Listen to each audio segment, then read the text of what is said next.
안녕하세요. 리골이 알려주는 스펙트럼 분석기의 RF 리스펙입니다. 이번 12강에서는 스펙트럼 분석기의 주파수 설정을 제대로 이해해보겠습니다.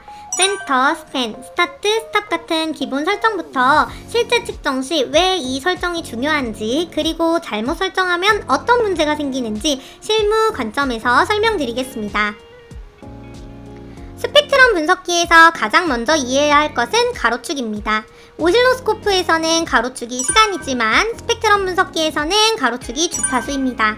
즉, 지금 이 장비는 시간에 따라 신호를 보는 것이 아니라 어떤 주파수에 어떤 에너지가 존재하는지를 보고 있는 것입니다. 결국 측정을 시작한다는 것은 어디 주파수 대역을 볼 것인지 먼저 정하는 것과 같습니다. 화면의 왼쪽은 낮은 주파수를, 오른쪽은 높은 주파수를 의미합니다. 그런데 중요한 것은 이 화면이 고정된 절대세계가 아니라는 점입니다. 사용자가 센터와 스팬을 어떻게 설정하느냐에 따라 현재 보고 있는 범위가 완전히 달라집니다. 즉, 같은 신호라도 설정이 다르면 보이는 모습도 달라지고, 심지어 어떤 경우에는 신호가 안 보일 수도 있습니다.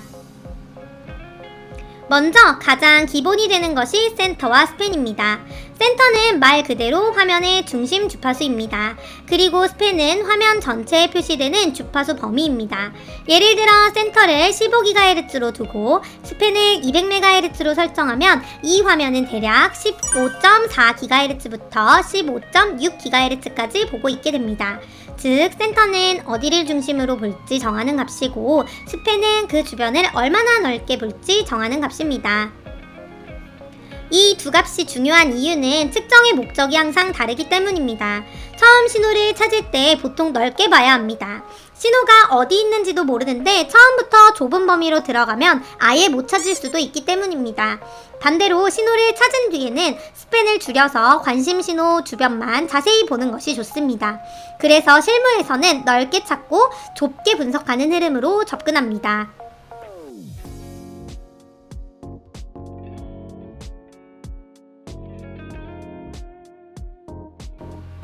센터와 스팬 외에도 스타트와 스탑으로 같은 범위를 설정할 수 있습니다. 스타트는 시작 주파수, 스탑은 끝 주파수입니다. 예를 들어 스타트를 15.4GHz, 스탑을 15.6GHz로 넣으면 내부적으로는 센터가 15.5GHz, 스팬이 200MHz인 상태와 동일한 결과가 됩니다. 즉, 두 방식은 서로 표현만 다를 뿐 같은 주파수 범위를 지정하는 방법입니다. 그렇다면 언제 어떤 방식을 쓰느냐가 중요합니다. 센터와 스팬은 신호를 기준으로 화면을 빠르게 조정할 때 편리합니다. 반면 스타트와 스탑은 정확하게 어느 대역부터 어느 대역까지 보고 싶은지가 명확할 때 유리합니다. 예를 들어 특정 규격 대역, 채널 범위 혹은 EMI 사전 점검처럼 구간을 정확히 정해놓고 볼 때는 스타트, 스탑 방식이 더 직관적입니다. 이제 실제 측정 흐름으로 들어가 보겠습니다. 첫 번째 단계는 신호 존재 여부 확인입니다. 실무에서는 장비를 켜자마자 바로 좁은 스팬으로 들어가기보다 먼저 넓은 스팬으로 전체 상황을 확인하는 경우가 많습니다. 왜냐하면 실제 환경에서는 내가 보고 싶은 신호 외에도 다른 송신기, 고조파, 스퓨리어스, 주변 간섭 신호가 함께 존재할 수 있기 때문입니다. 풀스팬은 이런 전체 지형을 먼저 파악하는 단계라고 생각하시면 됩니다. 넓게 봤을 때 원하는 신호가 대략 어디쯤 있는지 보이면 그 다음은 신호 위치를 더 정확히 잡아야 합니다. 여기서 센터를 관심 신호 쪽으로 옮깁니다. 이 과정은 단순히 화면을 예쁘게 맞추는 게 아니라 이후 분석의 기준점을 정하는 작업입니다. 센터가 잘못 잡혀 있으면 뒤에서 스팬을 줄였을 때 신호를 놓치거나 엉뚱한 신호를 분석하게 될 수 있습니다.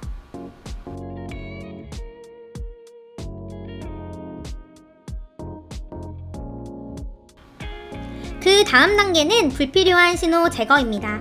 지금처럼 여러 신호가 동시에 보이는 상황에서는 내가 분석하고 싶은 신호만 남도록 스팬을 줄이는 것이 중요합니다. 이 단계가 왜 중요하냐면 관심 없는 신호가 같이 있으면 마커가 엉뚱한 피크를 잡을 수도 있고 측정 시야가 넓어져서 정작 보고 싶은 신호의 세부 특성이 잘 안 보일 수 있기 때문입니다. 특히 인접 채널 간섭이나 스퓨리어스가 존재하는 환경에서는 이 과정을 꼭 거쳐야 합니다. 이제 관심 신호를 확대해 보겠습니다. 스팬을 줄이면 같은 화면 폭 안에 더 좁은 주파수 범위만 표시되기 때문에 신호의 모양과 주변 특성이 훨씬 자세하게 보입니다. 초보자분들이 자주 오해하시는 부분이 있는데 스팬을 줄인다고 신호 자체가 물리적으로 변하는 것은 아닙니다. 바뀌는 것은 우리가 보는 해상도와 관찰 관점입니다. 즉, 확대해서 보는 것이기 때문에 이전에는 뭉뚱그려 보이던 피크 구조나 인접 성분이 더 분명하게 드러나게 됩니다. 이 차이는 실무에서 매우 중요합니다. 넓은 스팬은 전체 상황을 파악하는 데 유리합니다. 예를 들어 대형 내에 신호가 여러 개인지, 예상하지 못한 간섭이 있는지, 고도파가 어디까지 보이는지를 확인할 때 좋습니다. 반대로 좁은 스팬은 특정 신호의 중심 위치, 인접 성분, 노이즈 주변 상태, 드리프트 여부 등을 정밀하게 보는데 적합합니다. 그래서 실무에서는 넓은 스팬과 좁은 스팬을 경쟁 개념으로 보지 않고 서로 다른 목적에 맞는 도구로 사용합니다. 스팬을 줄이는 또 하나의 중요한 이유는 노이즈를 보기 위해서입니다. 넓은 스팬에서는 화면에 너무 많은 정보가 동시에 들어오기 때문에 신호 주변 노이즈가 상대적으로 평평하거나 단순하게 보일 수 있습니다. 하지만 좁은 스팬으로 들어오면 관심 신호 주변의 노이즈 상승, 근접 스퓨리어스 혹은 작은 변조 성분이 더 잘 보입니다. 실제 RF 문제는 큰 피크 자체보다도 이 주변의 작은 이상 신호에서 시작되는 경우가 많습니다. 여기서 수입 개념을 반드시 같이 이해해야 합니다. 스펙트럼 분석기는 주파수 축 전체를 한 번에 동시에 보는 장비가 아니라 일반적으로 주파수를 순차적으로 스캔하면서 측정합니다. 그래서 스팬이 넓어지면 더 넓은 범위를 훑어야 하고 수입 타임에도 영향을 주게 됩니다. 즉, 넓은 범위를 자세히 보려면 시간이 더 필요하고 반대로 좁은 범위는 상대적으로 더 세밀하게 들여다볼 수 있습니다. 또 하나 연결되는 것이 스윕 포인트입니다.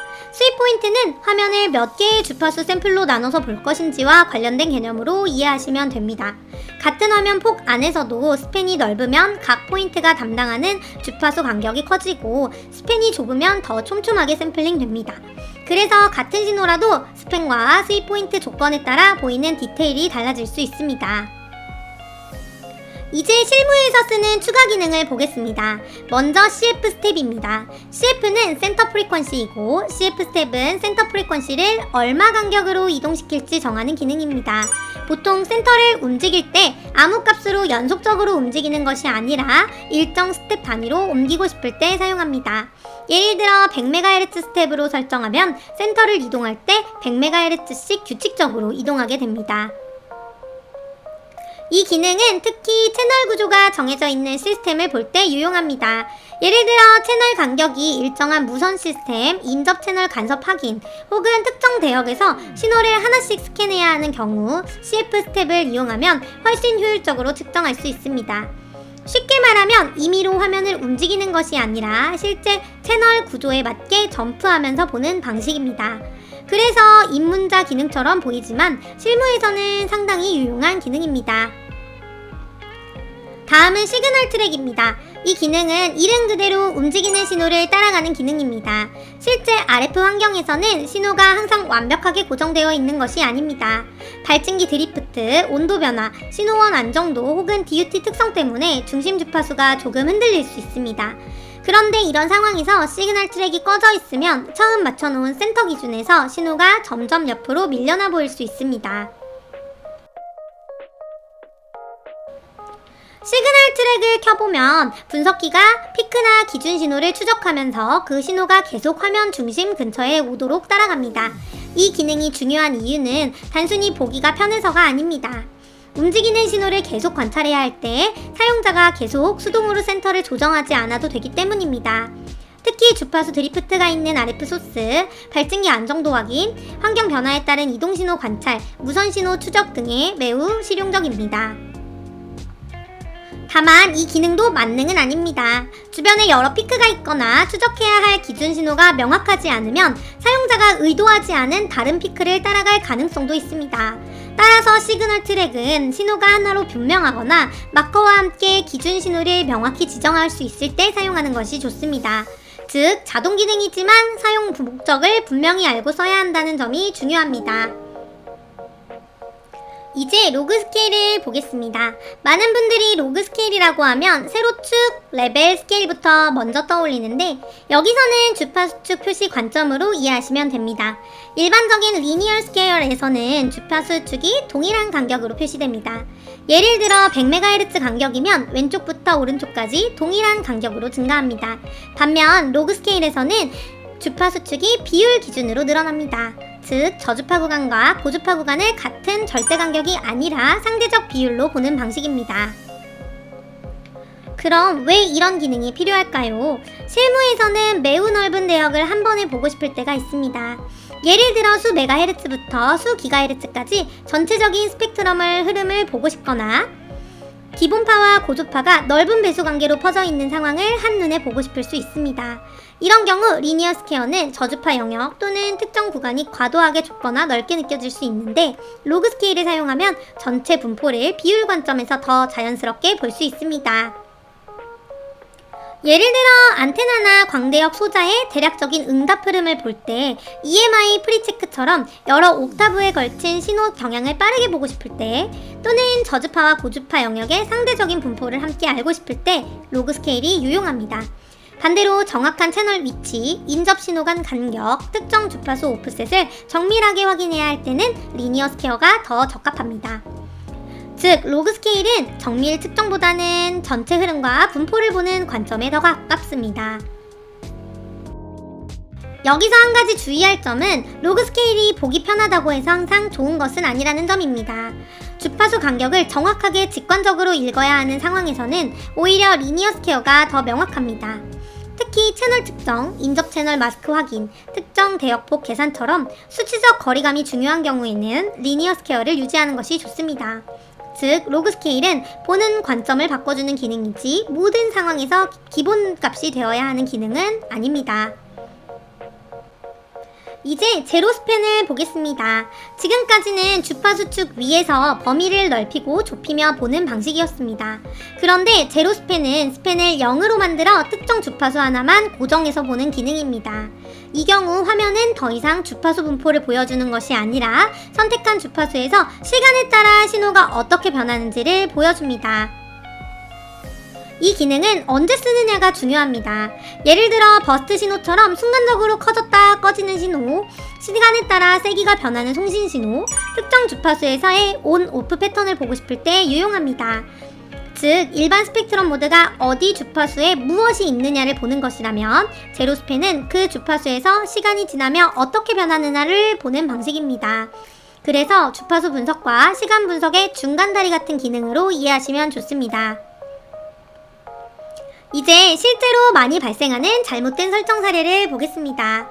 첫 번째는 스팬을 너무 넓게 잡는 경우입니다. 이 경우 전체 상황은 볼 수 있지만 관심 신호의 세부 특성이 너무 작게 보이기 때문에 중요한 정보를 놓칠 수 있습니다. 노이즈 상승, 근접 성분, 스퓨리오스가 있는데도 화면에서는 그냥 하나의 정상 피크처럼 보일 수 있습니다. 즉, 넓게 보는 것은 시작 단계로는 좋지만 그 상태만 믿고 결론을 내리면 위험합니다.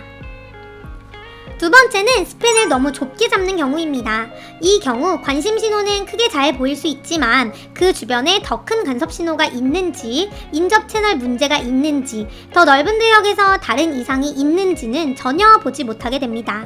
그래서 실무에서는 확대 분석도 중요하지만 항상 다시 넓은 관점으로 돌아가 전체 상황을 함께 확인해야 합니다.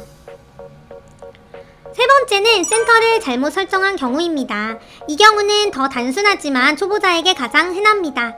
신호가 있는데에도 장비에서 안 보인다고 생각하는 경우가 많습니다. 실제로는 신호가 없는 것이 아니라 사용자가 다른 주파수 대역을 보고 있는 것입니다. 그래서 측정이 안 될 때는 가장 먼저 입력 연결과 함께 내가 지금 맞는 주파수 대역을 보고 있는지부터 확인해야 합니다.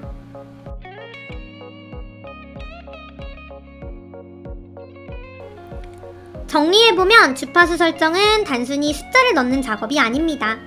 넓은 스팬으로 신호의 존재를 확인하고 센터를 맞춰 위치를 잡고 스팬을 줄여 불필요한 신호를 제외하고 필요한 경우 노이즈와 세부 특성을 확인합니다.